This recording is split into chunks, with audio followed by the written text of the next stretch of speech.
Hey everybody, this week we're going to be taking a look at my Dusknoir deck from the 2010 format.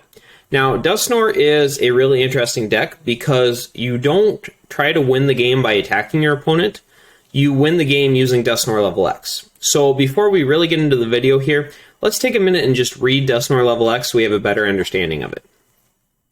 Dusknoir says, if Dusknoir is your active Pokemon and would be knocked out by damage from your opponent's attack, you may discard all cards attached to Dusknoir Lv X and put Dusknoir Lv X as a stadium card into play instead of discarding it. Key words there are going to be damage by your opponent's attack and not by effect. And so when it gets knocked out, it goes into play. This counts as Dusknoir being knocked out. Your opponent takes the prize card. As long as you have Dusknoir Lv X as a stadium card in play, put 1 damage counter on each of your opponent's Pokemon between turns. So it's going to be 20 damage for every single one of your opponent's turns. If another stadium card comes into play or Dusknoir Lv X is discarded by the effect of an attack, Pokepower, Pokebody, Trainer, or Supporter card, return Dusknoir Lv X to your hand. Which is also really nice that if it gets knocked out, it doesn't go to the, or if it gets replaced as a stadium, it doesn't go to the discard pile, it goes back to your hand. It's also worth noting that since Dusknoir Lv X is knocked out on your turn, or on your opponent's turn, they cannot power spray it, they can't use Psychic Bind or anything like that to get around it.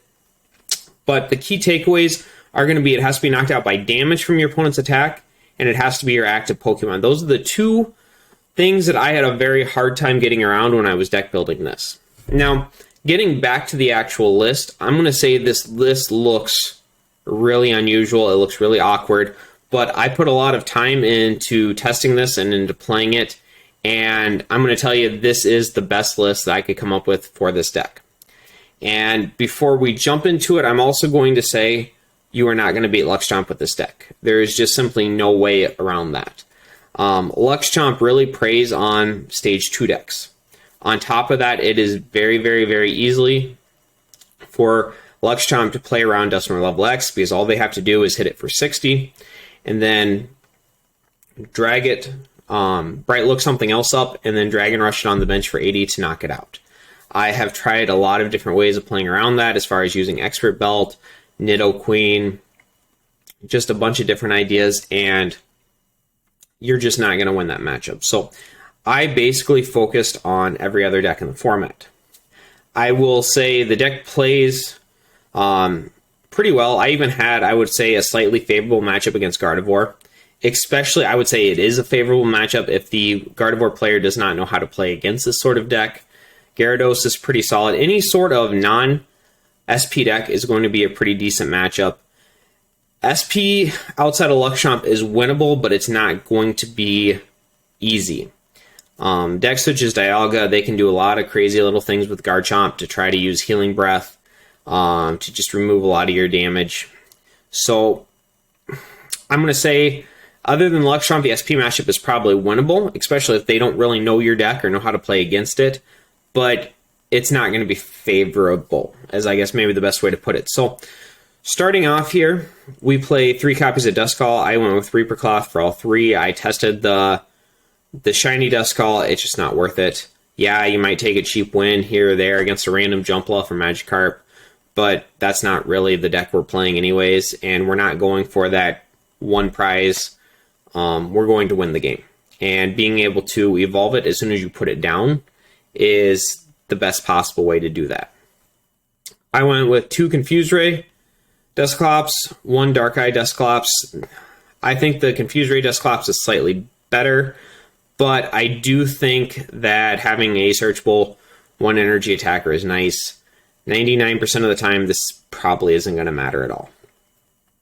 Then we're going to play 2 Dusknoir from Stormfront, 1 Dark Palm Dusknoir, and then 1 Dusknoir Lv X. We cannot run more than 4 copies of Dusknoir altogether. So considering we have to play the Lv X, that only leaves us 3 Dusknoir spots to play with. There is some really decent Dusknoirs in this format. I found that Dark Palm was just simply too good not to play. It's very good against a lot of different decks. Gyarados in particular, I found it to be very good against. And then I wanted to play 2 copies of the Shadow Command Dusknoir. This is probably the strongest Dusknoir in my opinion. Not only does that let us draw cards, It also has an attack that lets us put damage on any of our opponent's Pokemon. And our opponent is not going to want to knock out Dusknoir Lv X, and what the Shadow Command Dusknoir does is it puts them in a situation where they are forced to knock out the Dusknoir Lv X. Because we are going to start putting so much damage on their board, and we're going to be taking free prizes just from the damage even attack, that they are not going to have a choice but to knock us out. And then, of course, we already read the Dusknoir Lv X. I tested Rare Candy in this list. It just did not make a ton of sense. It didn't work too well. I tried several different Stage 2 techs in the deck. I tried Alakazam, I tried Nidoqueen. Neither one of those tested very well.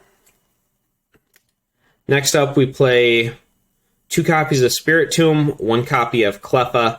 The Spiritomb is kind of self-explanatory. Yes, I'd like to run 3 or 4 copies in the deck.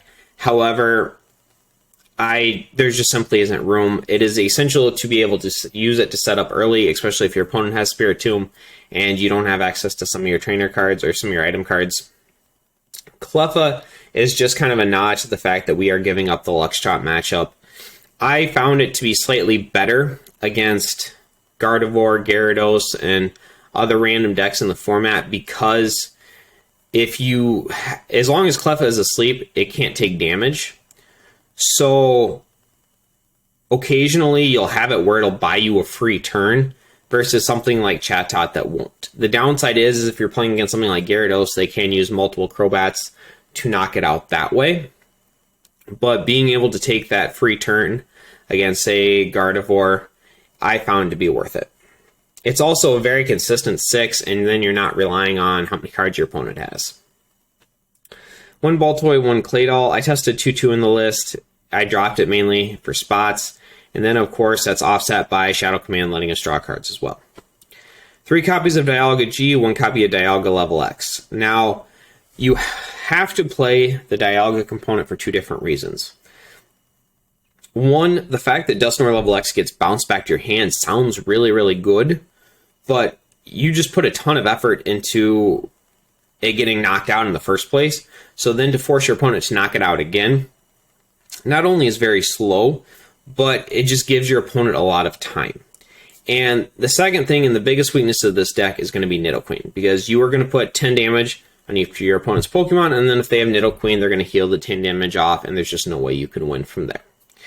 What Dialga does is Dialga will shut off that Nidoqueen, and Deafen is going to stop your opponent from playing Stadiums. It also really slows your opponent down by not allowing them to play any other sort of item cards as well.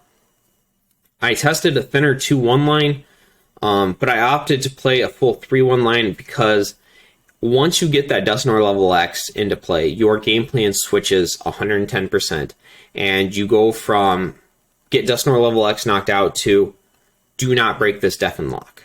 And once you're in that spot where that Dusknoir Lv X is at Stadium, you absolutely cannot break that Deafen lock, and playing that extra copy of Dialga G made it a lot easier to not only find it, but it also made it a lot easier to be able to keep that Deafen lock going consistently. 1 Unknown Q. This helps out for a couple different things. If we start out with something that's not Spiritomb, we want to get Spiritomb into the active spot, or vice versa. If we start with Spiritomb and then we do want to bring that back into something like a Dusknoir, then Unknown Q allows us to get around having to pay the retreat cost for that. 1 Unknown G. This is to stop the Dusknoir Lv X from getting knocked out from effects of attack. I found against Gardevoir, a really smart Gardevoir player can do some shenanigans with, say, a Zelf Lv X, and then there's a few other things in the format where they can knock you out with damage counters and not damage, and that's where Guard is going to come into place to protect you. It's also nice in certain matchups where you can throw it underneath your Claydol, and then you don't have to worry about your Claydol being dragged active. 1 is Zelf. You basically have to play Zelf in this deck. You have to have that Dusknoir Lv X, you have to have the Dialga Lv X, and then you need to know whether those are prized very early in the game.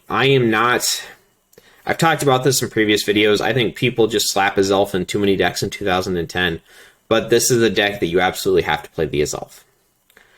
1 Murkrow, 1 Honchkrow. The idea behind the Murkrow and the Honchkrow is it stops. So there's a couple different things. 1, it's very good against Gyarados. You're constantly going to throw those Magikarps from the discard pile onto your bench.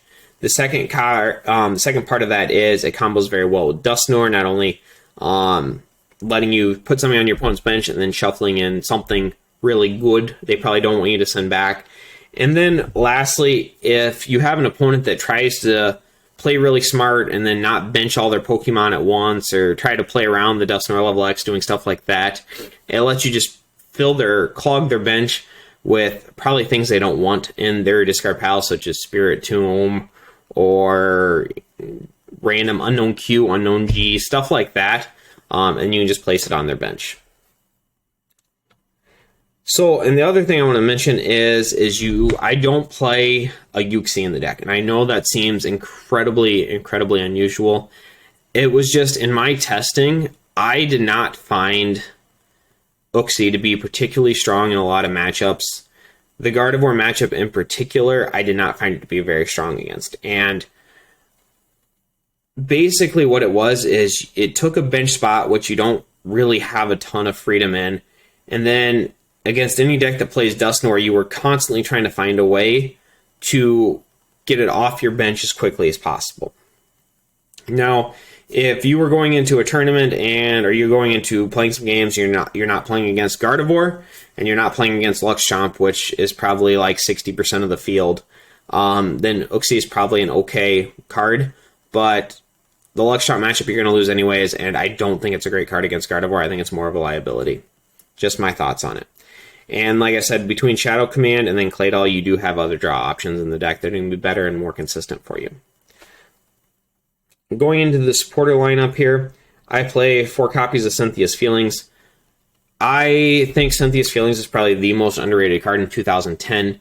And any sort of deck like this, especially when we're trying to continue that Deafen Lock, it is imperative that we play 4 copies of Cynthia's Feelings. As soon as a Dialga gets knocked out, we instantly have to be able to replace it with another Dialga Lv X. And that involves a large number of cards. Energy Gain, Night Maintenance, Premier Ball, Radar. There's just a bunch of different things that we could need, and Cynthia's Feelings, drawing 8 new cards, is going to help us get there. For Roseanne's Research, this lets us set up. I also want to note we only run 3 basic Psychic and 1 basic Metal, so being able to search those out is pretty key at certain points in the game. For Pokemon Communication, this combos well with the Cynthia's Feelings. We want to be able to make huge plays after we play our supporter for the turn already. Pokemon Communication is something that lets us do that, while something like BB Search does not. I also want to add, against a deck like Gardevoir, it is really nice if you can avoid giving them Pokemon Search, especially early in the game. That can really slow them down. So playing a higher Communication count and a lower BB's count does help that agenda as well. 2 Cyrus's Conspiracy. This is something that I tested a lot and found played really well. Not only does Cyrus once again grab us those energy that we play only a few copies of, it also lets us get Energy Gain, Poke Turn, and then SP Radar. These are all crucial cards in keeping that Deafen Lock going. 2 copies of Premier Ball. I was playing 1 and then I upped it to 2 because I found in a lot of situations it wasn't uncommon for me to need to burn that first Premier Ball to get that Dusknoir Lv X into play early, and then I still wanted to have a Premier Ball later in the game to replace Dialga, or to be able to find a Dialga if I needed to. I think I even tested 3 for a while, but I cut it back down to 2 just for space. It's a really good card in this deck. 2 Energy Gain makes Deafen a lot easier to pull off, needing only 1 Metal Energy. 1 Poke Turn. This seems really odd, but I found this is what works really well, especially playing special metal energies and we're tanking these Dialgas. Essentially, you're only going to need to pick up, ideally, 1 Dialga over the course of the game. 1 SP Radar. This combos well with our 4 Communication, 2 BB Search, just making it easy to pull out our Dialga G and Dialga Lv X when we need it. 1 Warp Point. Seems a little unusual, just a single copy. I found it combos really well with Honchkrow. It's also really nice if we need to get something out of the active spot, or if we are Deafen Locking our opponent, we can create some really awkward situations for them with Warp Point, where maybe they'll have to spend an energy to retreat they don't want to, or they're forced to bring something up that we can lock in place with Deafen, where they won't be able to switch or Warp Point it out. There's just a lot of little uses in the deck that I found with Warp Point, and I really like it. I was playing 2 copies, but cut it down for room. 1 copy of Night Maintenance. We'll have a second copy in here, but once again, this is just, you just got to play it carefully. Either sending your Dialga line back, or in case something happens with Dusknoir, you do need to get another Shadow Command Dusknoir out for consistency or whatever reason. It's very useful for that. For Call Energy consistency, for Metal Energy, I found is very crucial to the deck, especially when you're playing against Gardevoir. With Dialga being resistant to Psychic, you are going to cancel out the Expert Belt. So Gardevoir is going to hit you for 60. If you can attach a Metal Energy under it, they're going to hit you for 50. This means that they will have to 3-shot a Dialga level X, and if they're 3-shotting a Dialga, then you're sitting pretty good. They do have access to Glade, but I found that you can force them to flip most of their prizes, knocking out that first Dialga level X, and then from there, you can just use the Metal Energy Dialga to deafen and get that 3-hit knockout. If they stick with Glade, you're in an even better spot because then you have powers. And if you have powers, you can do a lot of little tricks like the Warp Point Dark Palm we talked about earlier. So ideally, best case scenario for you is almost if they did just stick with the Glade and settled for 2-shotting you, just because you'd have so many more resources to work with. 3 Psychic Energy, I played around with this number a little bit. 2 just seemed too low for the deck, but essentially you just got to make sure you can get 1 under the Dusknoir to use damage even. So you're putting enough of a threat on the board, they're forced to knock out that Dusknoir level X. 1 Metal Energy, this plays with the 4 specials, so in total we have 5 Metal Energy to work with. Considering we only need 1 for Deafen, I found that this plays really well. Alright, so that sums up the deck profile. I know there is probably a lot of questions on this deck and probably a lot of comments on the list, so let's take a look at just some general playing advice on the deck and hopefully get some of those answered. To cover some general tips when playing the deck, first off, know which stage of the game you're in. I like to divide the game into 2 different parts. The first part is getting Dusknoir level X knocked out, and that involves getting set up, getting Dusknoir out, getting Dusknoir level X in the active spot, and then putting your opponent in a position where they have to knock it out. The second stage of the game is going to be, how do I keep that Dusknoir Stadium in play? How do I keep this Dialga lock going? And those are going to be the 2 different stages of the game. Know which stage you are on, what you're focusing on, and then if you're in the first stage, make sure you are preparing or at least conscious of what you need to do when you get to that second stage. Next up, know your matchups and your key cards. Different cards in 2010 are going to be important in different matchups. There is going to be matchups, and we'll talk about it here in a little bit too, where Unknown Q is going to be super important against certain decks. Or maybe if you're playing against Gardevoir, you need to get that Unknown Q down very early.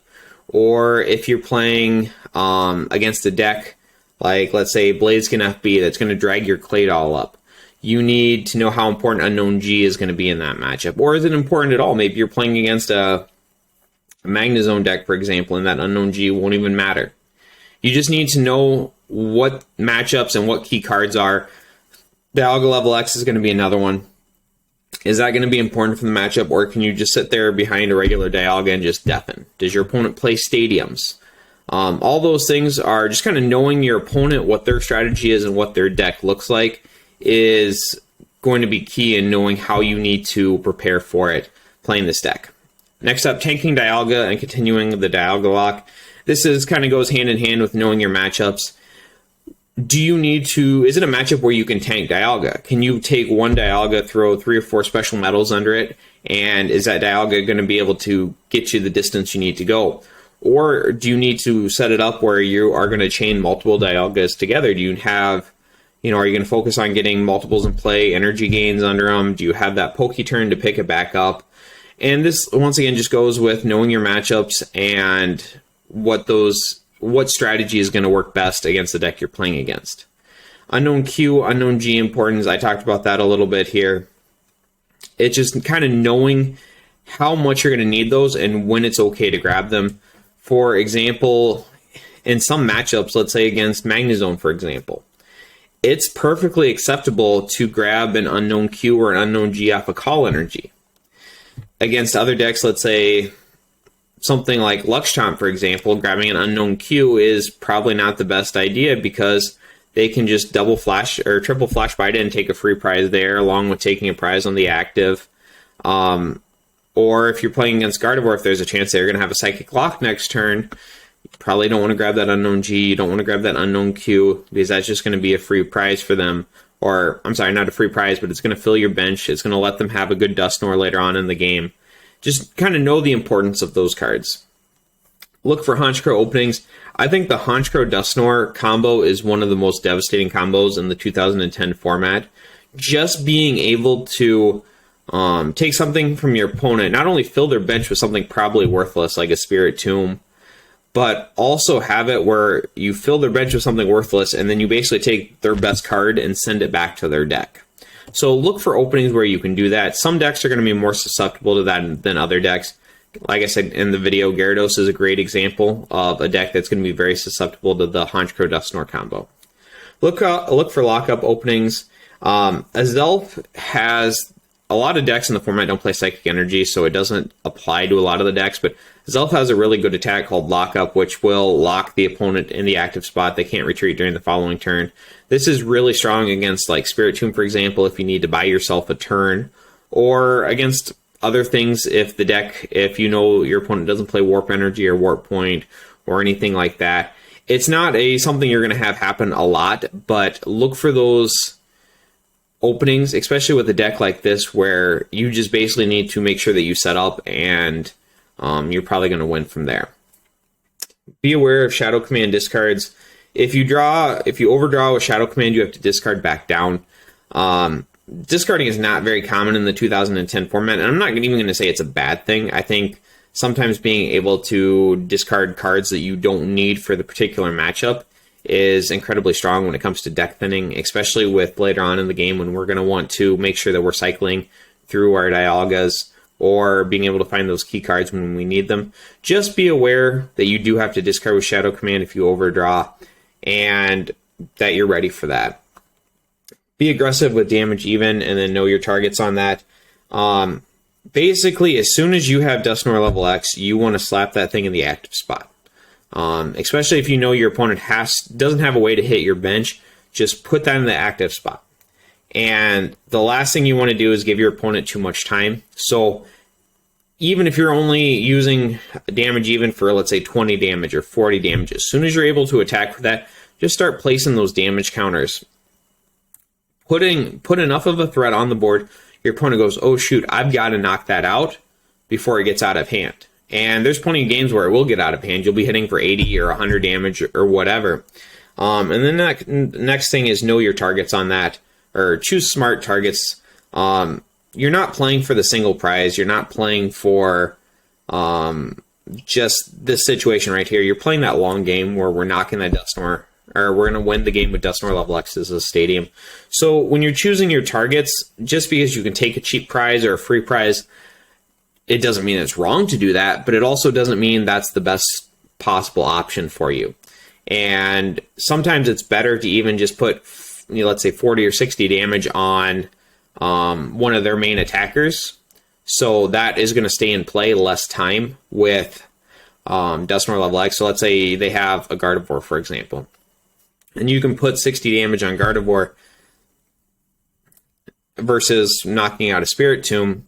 Then when Dusknoir Lv X becomes a stadium, instead of needing, I think, 6 turns to knock out an unbelted Gardevoir, if it already has 6 on it, then you need 3 turns.